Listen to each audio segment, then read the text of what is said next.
Welcome to the channel where I usually talk trading, investing, and cryptocurrency, but today I have something much more important to talk about that affects everybody watching this video. If you have had even half of a thought of what is going on in the world today, then you're not alone. The state of the world seems to be going through a bit of a transitory phase, and how this is going to personally affect you, and of course me too, is what this video is about.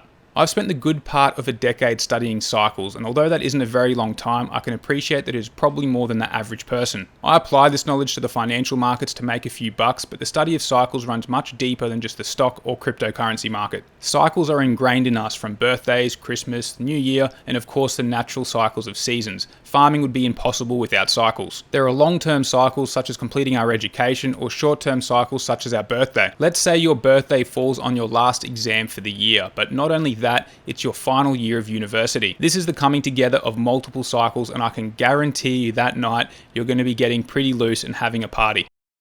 What everybody is closing in on as we speak is the culmination of three significant cycles. First up, we have the land cycle that booms and busts roughly every 18 years, and land or real estate is booming all over the world.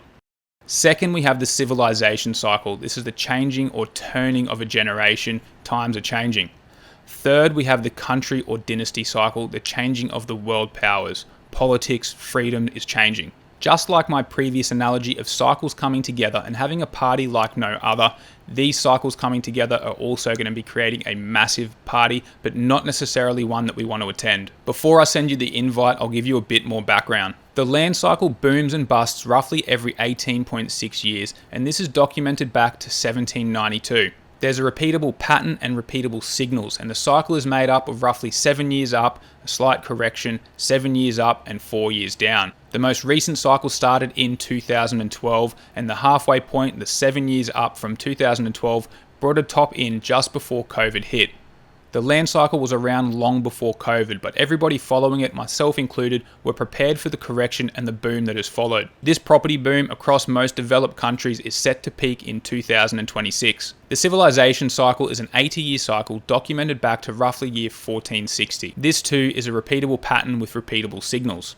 An 80-year saculum or life cycle is broken down into roughly 20-year segments or turnings. The end of a saculum or a fourth turning marks a significant change in history, such as the end of World War II. The next turning is around year 2028. A nation's or country's cycle is documented back to year 600, which means there's roughly 1400 years of rises and falls in nations, countries, currencies, and economies. Although the starting and ending points can be a little bit hazy, there are clear markers for how these cycles progress. One thing is for sure, and that's we're on the decline. There is something that's known as this time it's different syndrome. And now if you catch yourself thinking that this time it's different, I just ask you to stop and think again. Throughout history, there have been periods of wealth confiscation, and this has happened in the US, Russia, Italy, China, and Japan, just to name a few. There is no reason this can't happen again. There are three types of money. There's hard money, claims on hard money, and the fiat system, which is what we currently use today. Because there's nothing backing the fiat money system, we can just print more money and let it loose in the economy. Naturally, the price of everything goes up and everybody feels like they're getting rich. But the thing to note is that this type of rich is artificial because there's an unlimited supply. Now, to make matters worse, the powers that be are pushing to remove our fiat money, our notes and our coins. To most, this seems like a blessing because who wants to carry around money when you can just tap your phone or your card? But the governing bodies around the world have already started to develop their central bank digital currency, centralized control of how many ones and zeros we see on our statement. Soon enough, there will be a push to completely remove physical money. The perfect storm is brewing.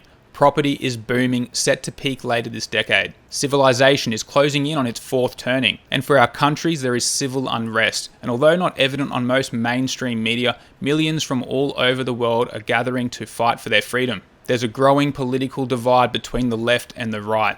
There's fighting between different states within the same country and with different countries, and the government is even doing what they can to segregate its own people.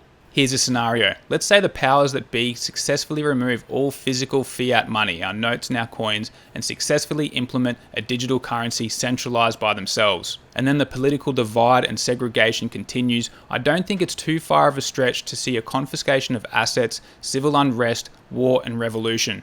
This is nothing new and it has all happened before, but it doesn't have to end this way, or at least the transition can be smooth.